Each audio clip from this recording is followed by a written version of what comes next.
इस बीच एक अपडेट आपको देते हैं कि जो कैबिनेट की बैठक है वो शुरू हो चुकी है और उसके थोड़ी देर बाद ही प्रेसिडेंट की जो मंजूरी है वो भी बजट को लेकर आ जाएगी मिस्टर चौनाल। लेकिन एक चीज़ ये भी है कि ये बजट आम बजट की बातचीत हो रही है कि आम आदमी के लिए बजट होगा और जो लोअर मिडिल क्लास तबका है उसको भी कुछ राहत पहुंचाने की बातचीत हो सकती है और शायद इसी के मद्देनजर रूरल स्पेंडिंग जो है वो भी थोड़ी बढ़ते हुए दिखाई पड़े। आपका अनुमान क्या कहता है? That's no doubt that I think the government will try and cushion the blow to the parts of the economy that have been most impacted by demonetization, rural economy, agriculture, small scale industries. So I think targeted support, targeted policy support in those areas is understandable and should be expected. It's just that I think we should not overreact to the growth slowdown क्योंकि ये liquidity induced है और जो हम देख रहे हैं कि हर हफ्ता it is becoming the economy is getting more and more remonetized. So I would certainly expect some support in vulnerable areas. But at the same time, I think we need to create space for public investment so that investment growth can drive the economy in the next year or two. जी, mister Rajeev Memani मौजूद है हमारे साथ, chairman regional managing partner E&Y के। Mister Memani, taxes को लेकर भी हम बात भी कर रहे थे कि बड़े फेरबदल की उम्मीदें लगाई जा रही हैं। आप क्या अनुमान मान रहे हैं, किस तरह का आंकड़ा रह सकता है? चले शायद उनसे संपर्क नहीं पा रहा, लेकिन मिस्टर चौनाल एक चीज़ ये भी है कि बजट के अंदर सबसे बड़ी चीज़ जो गवर्नमेंट जो अपनी स्पेंडिंग है वो तो कर ही रही है, लेकिन साथ ही साथ चाहे डिजिटल इंटरफेस को लेकर भी कुछ बड़े ऐलान कर सकती है। ऐसा अनुमान लगाया जा रहा है कि शायद गवर्नमेंट डिजिटल कामकाज जिस पे ऑलरेडी अपनी जो इंटेंशन है वो क्लियर कर चुकी है उस पर फोकस करेगी और शायद बैंकिंग ट्रांजेक्शन टैक्स जैसी चीज़ें भी लगाते हुए दिखाई पड़े। आप इससे कितने हद तक सरोकार रखते हैं? आपको लगता है कि ऐसा कुछ गवर्नमेंट कर सकती है? अगर करती है तो शायद ये नेक्स्ट फ्लेवर होगा जो कि मार्केट वॉच आउट करेगा, फिर इकोनॉमी वॉच आउट करेगी? जी हाँ, I think on the banking transactions tax मेरा जो राय है कि I think demonetization can have some very important positive implications down the road, but we should not disincentivize people from either depositing cash or withdrawing cash from the economy. So I think, as the economic survey said yesterday, anything that disincentivizes cash withdrawal, whether it's a limit on how much I can withdraw every month or a tax on those withdrawals, what that will do is disincentivize people putting cash in the bank in the first place and result in more hoarding. So I would be a little bit cautious about introducing any distortion to the free deposit and withdrawal of funds from the banking economy.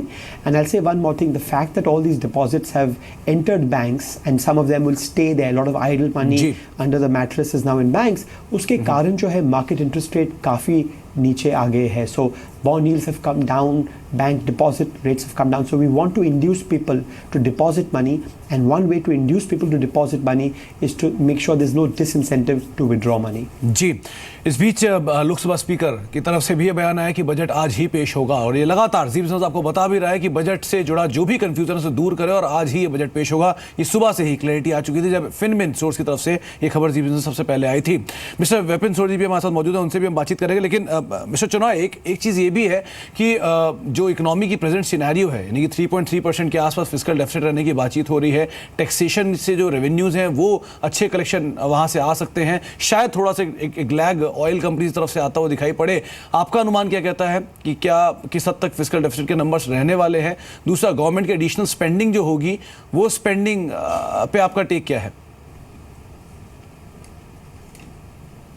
तो I think on the tax numbers we should be a little bit cautious. ये साल जो है tax to GDP ratio will be higher than what was budgeted, लेकिन उसमें बहुत one offs है because oil prices were lower on average, excise duties went up very sharply and that resulted in almost 0.5% of GDP in extra taxes. Now next year, if oil prices remain at $55 a barrel, there is no further space to increase excise duties. So excise duties as a percent of GDP will actually come down, number one. Number two, we've also seen जो telecom auction था that generated 0.3% of GDP, those prospects are not that strong next week. So we need to be a little bit more cautious on what the revenues next year may be. The economic survey yesterday said जो GST आएंगी, undoubtedly a very game-changing fundamental reform for the medium term, but in the near term it could put some pressure on revenue. So because of that, I think we need to be conservative in budgeting revenues and even if a little more fiscal space is created, therefore be slightly conservative in budgeting expenditures. I think what we don't want is to have very strong expenditure growth that's budgeted, and then as the year goes on, some of these revenues don't come through, because we still don't know what the quantum of revenues that could come from demonetization. जो bank में deposit है, how much extra tax revenue will that generate, and how much extra revenue can the government get from a special dividend from the RBI. So given all those moving parts, I would still be slightly conservative on the expenditure side. जी, आपसे बातचीत जारी रखेंगे mister चुनाव। हमारे साथ एक और खास मेहमान है, मिस्टर विपिन सोंधी मौजूद हैं, MD and CEO JCB India के। मिस्टर सोंधी नमस्कार, स्वागत है आपका कार्यक्रम में। उम्मीद लगाई जा रही है कि इंफ्रास्ट्रक्चर स्पेंडिंग जो है वो बढ़ सकती है और काफ़ी बढ़ सकती है। अगर इंफ्रास्ट्रक्चर स्पेंडिंग बढ़ती है तो सीधे सीधे आपकी कंपनी को एक इम्पैक्ट आता हुआ दिखाई पड़ेगा।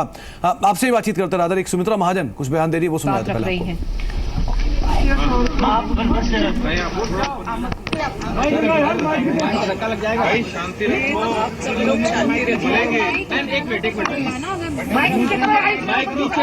लोग जानते हैं एक बहुत हमारी इसमें जो दुखद घटना हुई है, हमारे सदस्य अहमद जी बहुत एक्टिव सदस्य थे और एक्टिवली पार्ट लेते थे। इस उम्र में भी वो शांत हो गए थे। मैं अभी उनको श्रद्धांजलि ही दे के आई हूँ, मगर दोनों बातें हमें साथ साथ सोचनी पड़ेगी। एक दुखद घटना हमारे सामने है, मगर साथ ही साथ बजट एक कॉन्स्टिट्यूशनल थिंग, और इसलिए बजट तो करना ही होगा। ये हमारे ऊपर एक प्रकार सा ऑब्लिगेशन हो, प्रेसिडेंशियल ऑर्डर से एक ऑर्डर होती है तो करना होता है, और इसलिए अभी हम डिसीजन ले लेंगे। मगर सैड डिवाइस तो है, ऑब्ituary करेंगे, सब क्या करें कैसे करें प्रोसीजर वो अभी अंदर बैठ के हम डिसीजन ले लेंगे। बजट विल बी देयर तो बजट आज ही पेश होगा सुबह। सबसे पहले जी बिजनेस आपको एक खबर बताई थी कि बजट आज ही पेश होगा। लगातार हर तरफ कंफ्यूजन था, लेकिन हमने बात साफ की थी कि बजट आज ही पेश होगा, और अब सुमित्रा महाजन का भी ये बयान आता हुआ। मिस्टर सोंधी, हम आपसे बातचीत कर रहे थे कि इंफ्रास्ट्रक्चर स्पेंडिंग बड़ी होने की उम्मीद है और शायद रोड रिलेटेड जो प्रोजेक्ट्स हैं उनको लेकर कुछ गवर्नमेंट स्पेंडिंग बढ़ा सकती है। आपकी उम्मीदें क्या कहती हैं? बिल्कुल आपके साथ पूरी सहमति के साथ कह सकते हैं कि इंफ्रास्ट्रक्चर स्पेंडिंग जो पिछले दो बजट से वित्त मंत्री ने फिस्कल स्पेस बनाई थी, उसको ज़्यादा इम्पेटस मिलेगा। उसकी वजह से रोड्स एंड हाईवेज तो चल पड़ा है, पर बहुत ज़रूरी है अब कि रेलवे खास करके सेफ्टी के माध्यम से और इरिगेशन पे ज़्यादा ध्यान दिया जाए, क्योंकि ये बहुत ही महत्वपूर्ण इंफ्रास्ट्रक्चर प्रोजेक्ट्स है। आपने रूरल की बात की, प्रधानमंत्री ग्राम सड़क योजना एक बहुत ही अच्छा रूरल कनेक्टिविटी के लिए बहुत ही अच्छा माध्यम था, और इसको बहुत ज़रूरी है कि इम्पेटस दिया जाए। इसके साथ कनेक्टिविटी बढ़ेगी पर रूरल एम्प्लॉयमेंट भी जनरेट होगी। जी मिस्टर चुनाव, एक चीज़ ये भी है कि अनुमान लगाया जा रहा है कि गवर्नमेंट ने अब तक जो कदम उठाए हैं उससे इम्पेटस मिला है इकोनॉमी को, लेकिन उतना ज़्यादा नहीं है। इंटरेस्ट रेट कट हुए हैं, पूरी तरह पास ऑन भी ऑलमोस्ट हो गए हैं, लेकिन अभी भी उसका इम्पैक्ट पूरी तरह इकोनॉमी पे आया नहीं, और जो आया भी था वो डिमोनेटाइजेशन से और स्लो डाउन हो गया है। अगली चीज़ जो आरबीआई बजट के बाद वेट करे, बजट के बाद जो अगला ट्रिगर होगा वो होगा आरबीआई की रेट कट। उम्मीद है कि शायद अब एक और रेट कट आए। इन दोनों चीज़ों को रिलेट करते हुए government spending plus rate cut, ये दोनों क्या इकोनॉमी को वो बूस्ट दे पाएंगे जो कि 6.75 से 7.2% का जो एक जीडीपी ग्रोथ का ब्रैकेट दिया गया है उसे अचीव कर पाएगा? A couple of thoughts there. Pehla to, we should not be too hard on the government. The fact is the whole world has slowed in the last couple of years. Or jab hum now we were growing at 9% in the mid 2000s. At war time exports were growing at 17% a year.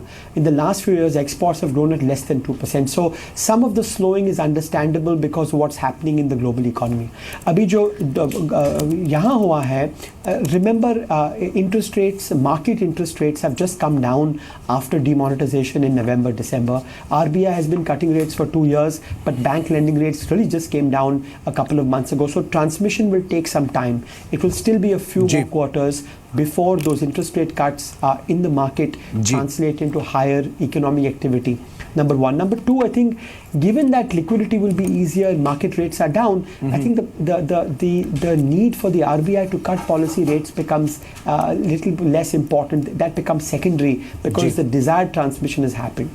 So our view is that if monetary conditions are accommodative, which they will be, and there is targeted investment support from the economy, and you get a natural rebound in consumption in the second half of the year after demonetization, those things should add up and you should get some degree of lift to about 7.2% next year. But remember, we live in a very dangerous global environment, so that's the biggest risk on growth in India.